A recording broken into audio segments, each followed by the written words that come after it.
यदि आप कुछ काम कर रहे हो तो समस्या आएंगी, समस्या सामने आती रहती हैं, बड़ी समस्या आती है। जितना बड़ा आप काम करोगे उतनी बड़ी समस्या आपके लिए आएंगी। लेकिन हमें सिर्फ एक बात सोचनी चाहिए कि हम इनके सामने मस्तिष्क नहीं झुकाएंगे। यदि ज्ञान की ज़रूरत है तो हम ज्ञान को अर्जित करेंगे, पैसे की ज़रूरत है तो हम पैसे को अर्जित करेंगे, यदि ताकत की मांग है तो हम ताकत को अर्जित करेंगे। जिस प्रकार की हमारे काम में जो ज़रूरत है हम उसको पैदा करेंगे। हम किसी बात से पीछे नहीं हटेंगे और आप जैसा करोगे वैसी आपको समस्याएं भी आएंगी। सभी तरफ से समस्याएं आती हैं। ऐसा नहीं है कि कोई व्यक्ति जिसे आप बोलते हो कि ये बहुत महान व्यक्ति थे तो उनके लिए समस्या नहीं आएंगी। उनके लिए समस्या आपसे ज़्यादा आई होंगी, आपसे उच्चतम स्कोर की समस्या आएंगी उनको, क्योंकि उनकी चुनौती इतनी थी, इतनी बड़ी थी, तो उनको समस्याएं भी उतनी बड़ी आई होंगी। आज हम और आप बोलते हैं कबीर साहब, महात्मा बुद्ध, क्या उनके ज़माने में भी उनको इतने आदर सम्मान के साथ बुलाया जाता था कहीं, या बोला जाता था? समस्याएं सभी के सामने आती हैं।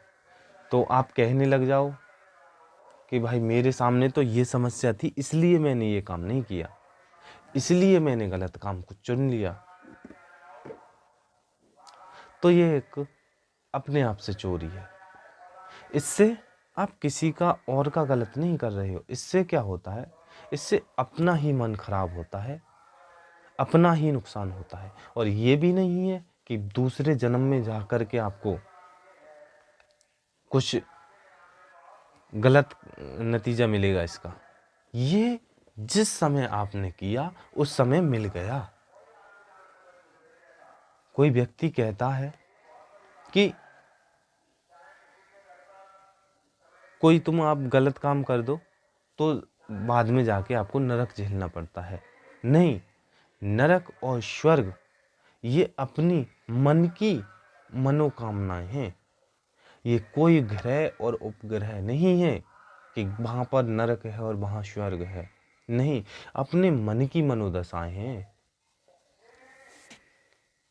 इंसान ने कुछ गलत किया, उस समय उसके लिए तुरंत नरक पैदा हो गया। उसका करना ही गलत हो गया, उसका करना ही उसके लिए नरक उसी समय उसी क्षण बन गया।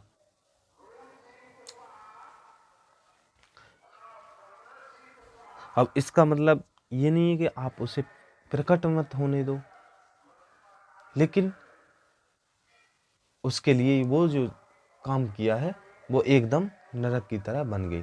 प्रकट होने का क्या मतलब है, जैसे कोई आपकी समस्या है, आपको बुरी लगती है, उसी को आपने अच्छा बना लिया, उसी को आपने अपने मन में मान लिया बहुत अच्छा है, तो वो समस्या आप पैदा नहीं होने दोगे, क्योंकि हम मुंह छुपाते हैं। अगर वो समस्या आप प्रकट करोगे तो आपको वो काम छोड़ना पड़ेगा, जिस काम की वजह से आप जो काम कर रहे हो वो छोड़ना पड़ जाएगा आपको। तो इस वजह से आप कहते हो कि ये समस्या आ रही है, इसको छोड़। अगर इसको मैं पकड़ूंगा तो ये मैं कर रहा हूं, इसको छोड़ना पड़ेगा। बात ये है, सही काम आपने किया, जिस समय किया, जिस क्षण किया, उस समय आपके लिए वहीं पर स्वर्ग पैदा हो। सतयुग और कलयुग ये नहीं है कि कभी अभी है कलयुग और कभी सतयुग था। नहीं, क्या सतयुग जब था, हम जब सतयुग को बोलते थे, उसमें दुर्योधन जो था, दुर्योधन का एक हिरण्यकश्यप जो था, उसके लिए सतयुग था क्या? दुर्योधन के लिए तब भी कलयुग था, और दुर्योधन जैसों के लिए आज भी कलयुग है।